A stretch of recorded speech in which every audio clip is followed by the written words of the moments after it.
দেখুন ভাই, খুবই ছোট করে একটা কথা বলি। আজকে আমরা দিনে আজকে আসার ফলে গাজাবাসী একবেলা খাবার পাবে? গাজাবাসী একটা বোতল পানি পাবে? কিচ্ছু পাবে না। তাহলে আজকে এখানে এসে আমাদের লাভ মূলত দুইটা। কয়টা ভাই? লাভ মেনলি দুইটা।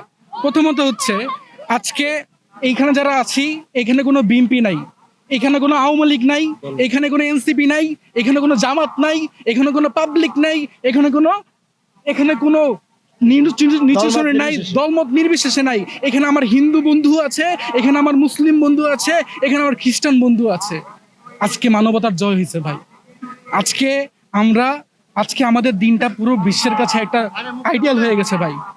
আজকের আজকের এই বাংলাদেশ আমাদের দেখিয়ে দিল, আজকে মুসলমানদের ধর্ম যে ইসলাম, এই ইসলামটা খালি বাংলাদেশের না, এই ইসলামটা খালি পাকিস্তানের না, এই ইসলামটা খালি ফিলিস্তিনের না, এই ইসলামটা খালি ইরানের না, এই ইসলামটা কারো না, এই ইসলামটা আমাদের সবার।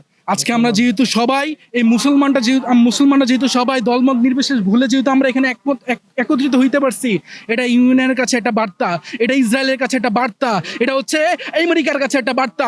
মুসলমান সমাজ বাঙালি যেভাবে এক হয়েছে, মুসলমান সমাজ ইরান সুন্নি আহলে হাদিস সবাই যদি আমরা এগুলো ভুলে আবার ঠিক একই সালাউদ্দিনের মতো বাংলার মাটিতে যদি আমরা ইসলামের মূল ভিত্তি স্থাপিত করতে পারি এবং এর স্প্রেড যদি সারা দুনিয়া ছড়া দিতে পারি, ইনশাল্লাহ গাজওয়াতুল হিন্দের পরে পুরো ইসলামের মাধ্যমে আমরা পুরো দুনিয়া শাসন করবো ইনশাল্লাহ ভাই।